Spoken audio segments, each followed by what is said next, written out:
बिस्मिल्लाहिर्रहमानिर्रहीम। हम हाजिर हैं क्वेश्चन नंबर 5 के साथ। इसमें लिखा गया है if you set builder form में लिखा गया है universal set x such that x belongs to natural number and x less than or equal to 11। And second में हमें कहा गया है कि a सेट है x such that x belongs to even number, मतलब ये इवन से ताल्लुक़ रखता है, and 2 greater than x less than 10। And B set में लिखा गया है x such that x belongs to p for prime number and 3 greater than or equal to x less than or equal to 11।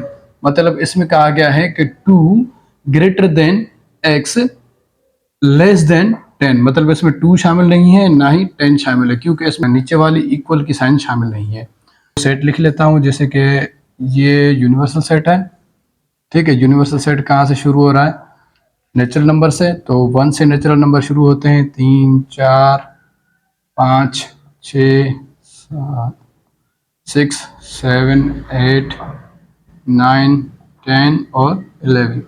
और ए set है, तो हम ए set को पहले लिख लेते हैं टेबुलर फॉर्म में।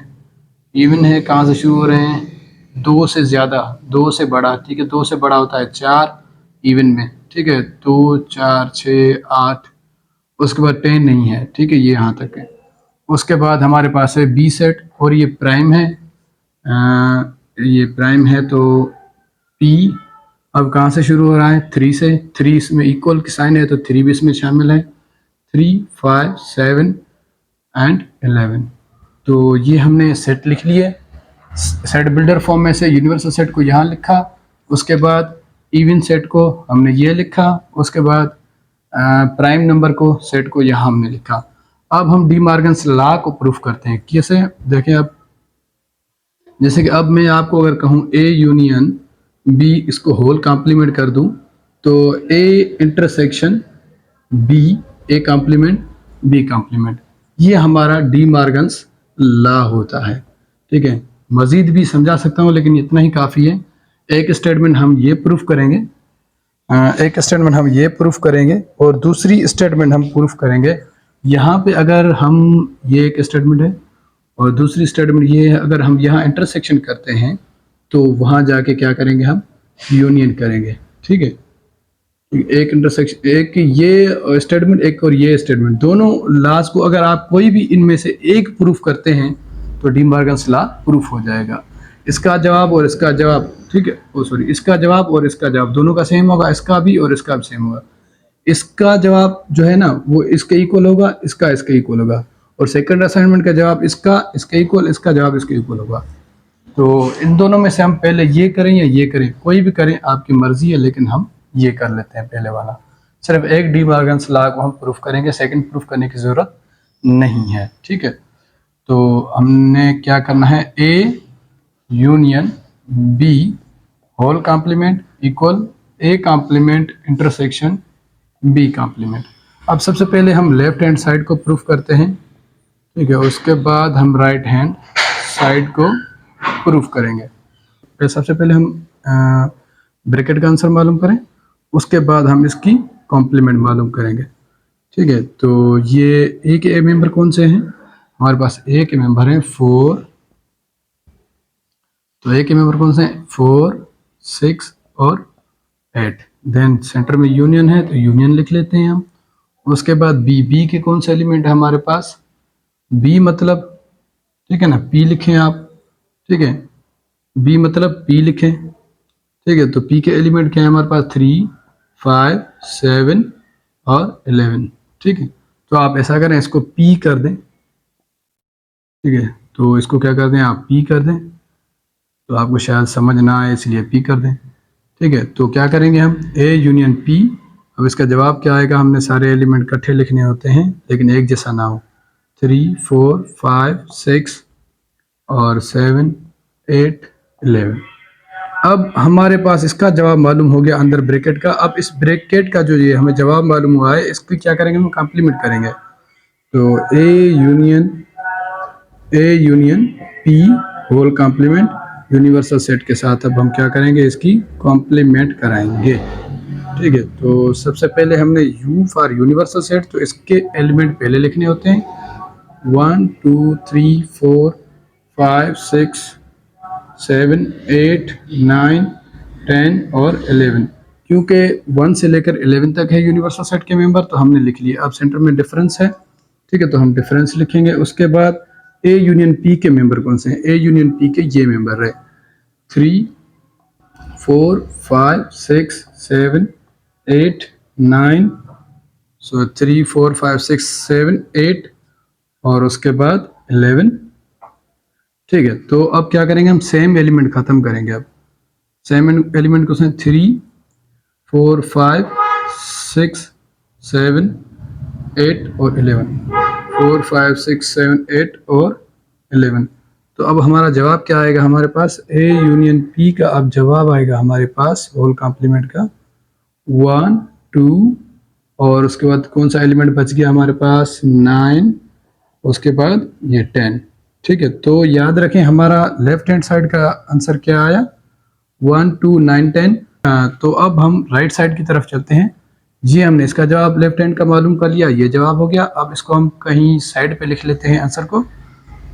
इस आंसर को कहीं साइड पे लिख लेते हैं। क्यों? क्योंकि अब हमने राइट हैंड साइड भी मालूम करनी है, ठीक है। तो देखते हैं उसका जवाब सेम आ रहा है कि नहीं। तो ये कॉम्प्लीमेंट, अब ये सेम ही आंसर यहाँ लिखते हैं, फिर ये मिटा देते हैं क्योंकि ये राइट हैंड साइड हमने करनी है। तो 1 2 1 1 2 और 9 और उसके बाद 10। तो हमने ये वाला आंसर यहाँ लिख दिया। अब लेफ्ट हैंड साइड का ये आंसर रहा, लेफ्ट हैंड साइड का आंसर ये है। अब राइट हैंड साइड का आंसर मालूम करेंगे, इसको मिटा देते हैं, ठीक है। तो क्या करेंगे, अब राइट हैंड साइड का जवाब मालूम करेंगे। A complement intersection B complement, इसका जवाब मालूम करेंगे। अब कॉम्प्लीमेंट किससे होती है? कॉम्प्लीमेंट हमेशा यूनिवर्सल सेट से होती है, ठीक है। तो यूनिवर्सल सेट से हम इसकी कॉम्प्लीमेंट कर रहे हैं। पहले यूनिवर्सल सेट के एलिमेंट लिखेंगे 3 4 5 6 7 8 9 और 10 11, ठीक है। तो ये यूनिवर्सल सेट के मेंबर आ गए। अब उसके बाद हमने क्या करना है? डिफरेंस अब ए के मेंबर रखने हैं। अब ए के मेंबर कौन है? 4 6 8, 4 6 और 8, ठीक है। तो यूनिवर्सल सेट में जो भी सेट कॉम्प्लीमेंट करता है उसके मेंबर खत्म किए जाते हैं, सेम एलिमेंट खत्म किए जाते हैं। 4 और उसके बाद 6, उसके बाद 8। तो अगर ये सेम एलिमेंट खत्म हो गए तो हमारे पास ए कॉम्प्लीमेंट का जवाब क्या आएगा? 1 2 3, उसके बाद हमारे पास क्या बचा? 5 7 9 10 और 11। तो ए कॉम्प्लीमेंट का जवाब ये आ गया। अब बी कॉम्प्लीमेंट का हम जवाब मालूम करेंगे। जब ए का मालूम हो गया, अब बी का मालूम करेंगे। उन दोनों, जब इन दोनों के ए और बी के जवाब मालूम हो जाएं तो फिर उन दोनों के क्या करेंगे, हम इंटरसेक्शन करा देंगे। तो अब क्या करते हैं, हम बी की कॉम्प्लीमेंट करते हैं। सबसे पहले हमने यूनिवर्सल सेट के मेंबर रखने होते हैं 7 8 9 10 और 11। डिफरेंस, अब बी के कौन से मेंबर हैं? बी के मेंबर हैं 3 5 7 11, ठीक है। तो अब क्या करेंगे, हम बी के मेंबर रखेंगे। बी के सेम एलिमेंट पर तो ख़त्म हो गए कॉम्प्लीमेंट में, 3 5 7 और 11 ख़त्म कर दिया हमने। 3 5 7 11 ख़त्म कर दिया। अब क्या बचे हमारे पास? 1 2 4 6 8 9 और 10। अब हमें ए की कॉम्प्लीमेंट का आंसर ये मिला, बी कॉम्प्लीमेंट का आंसर ये मिला। अब हम इन दोनों आंसर्स की कॉम्प्लीमेंट कर सकते हैं। जैसे कि अब देखें, A complement intersection B complement. अब ए का आंसर ये रहा, ठीक है। 1 2 3 4 1 2 3 5 7 9 10 और उसके बाद 11। अब हम क्या करेंगे, इंटरसेक्शन। उसके बाद बी के मेंबर, अब बी के मेंबर ये रहे 1 2 4 6 8 9 और 10, ठीक है। तो अब इसमें क्या होगा, इंटरसेक्शन में सेम मेंबर जो इस सेट में भी उस सेट में भी वो जवाब होगा। इंटरसेक्शन मीनिंग होती है कॉमन, ठीक है। और कॉमन जो एलिमेंट होंगे वही जवाब होगा। अब कॉमन क्या है इसमें देखते हैं। 1 कॉमन है, हाँ 1 कॉमन है। उसके बाद 2 भी इधर है, 3 नहीं है। उसके बाद 5 भी नहीं है, 7 भी नहीं है। उसके बाद 8 9 मौजूद है, ठीक है। उसके बाद 10 भी मौजूद है, उसके बाद 11 मौजूद नहीं। तो ये रहा हमारा राइट हैंड साइड का आंसर। अब देखते हैं जो राइट हैंड साइड का आंसर आया है वो क्या लेफ्ट हैंड साइड के बराबर है। तो 1 2 9 10 ये राइट हैंड साइड। अब हमने जो पहले जवाब मालूम किया था इसका लेफ्ट हैंड साइड का, तो यहाँ लिखा था 1 2 9 10। देखें तो हम कह सकते हैं left hand side is equal to right hand side. हमने डी मार्गन्स लॉ वेरीफाई कर दिया।